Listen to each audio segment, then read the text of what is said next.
Yeah, just yucky goo. Ugh, look at that. You know, that's not alive. That's, I don't know what that is. That's compost is what that is. Death can be a hard thing on the homestead. It comes with life. And even sometimes when you're only talking about plant death, it can still hurt. So I'm Papa Pepper with the Abundant Harvest Homestead, and today I'm going to show you why our harvest may be a little less abundant this year.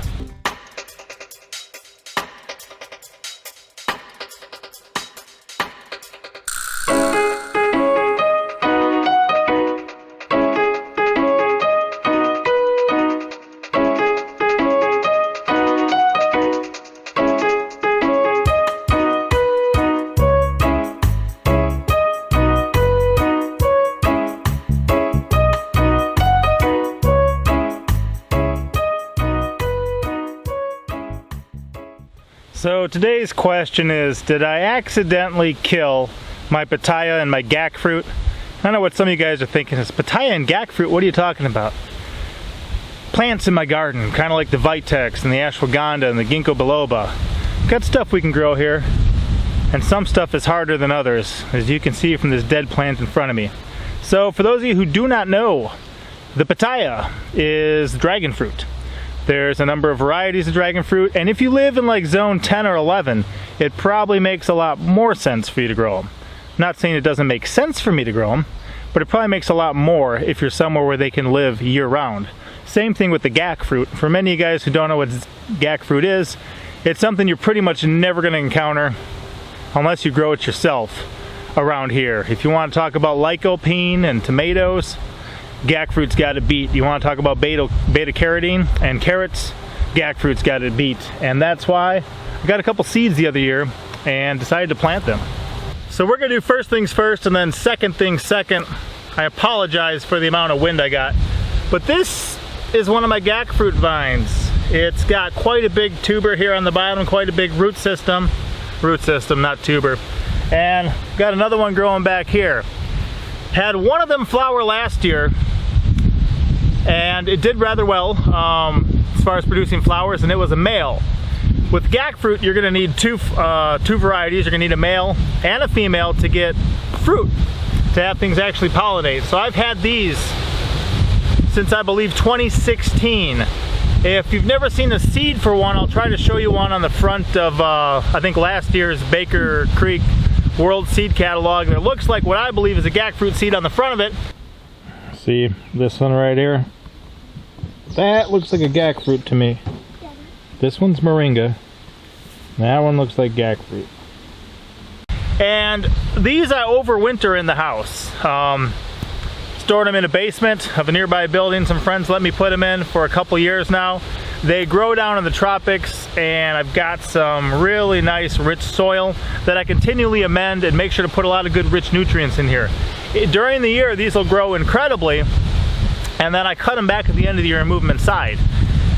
There's people who grow these, you know, deep south Florida, Hawaii, places like that.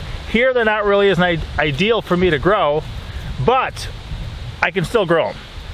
So I'm giving it a try. I thought I killed them off because I put them out here at the same time I put out the pitaya, and didn't see any growth out of them for quite a while. Now obviously they are growing. They're growing rather well.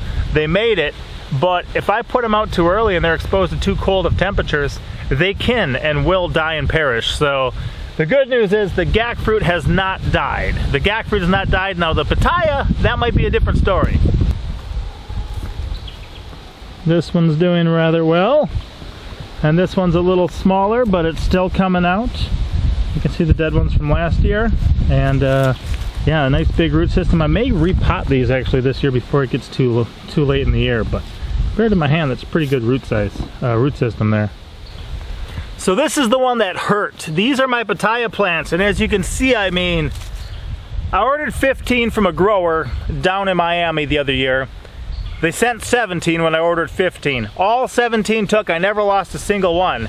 This was going to be the year that I pruned back this mess and really tried to get them to flower and get them to fruit. I've had flowers on them before. I think it was one or two, and they didn't take. So this was going to be the year I concentrated on that.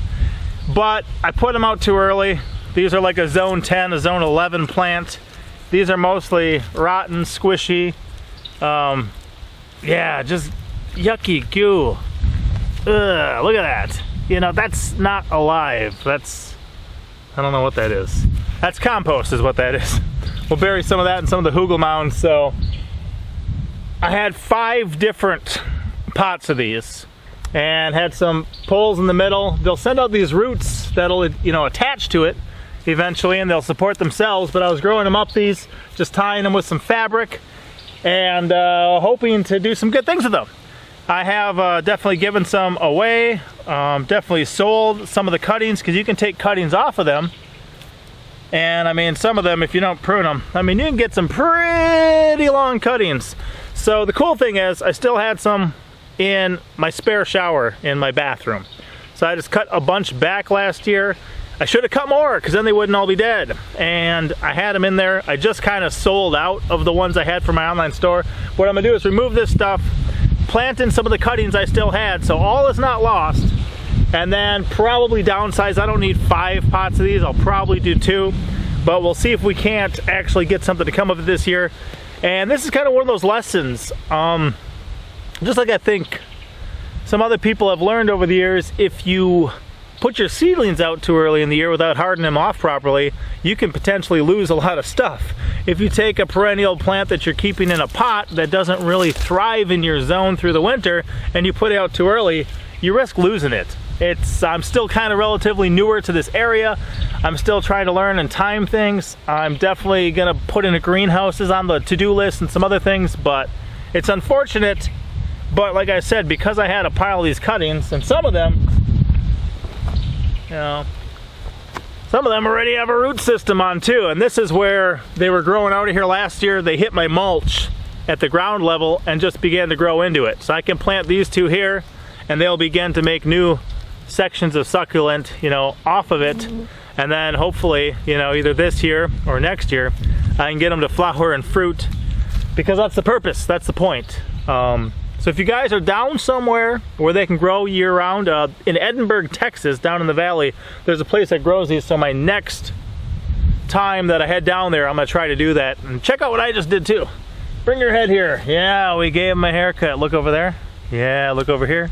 Yeah, we gave him a haircut yesterday to help keep it cool in the summer. You said you like it, right? What do you like about it? It's nice and smooth, right? And then he says it's definitely cooler outside too. So that's the story with the gack fruit. That's the story with the pitaya. I'm learning. Thankfully, I haven't completely killed everything, and I can definitely keep going. So keep going and keep growing. Papa out.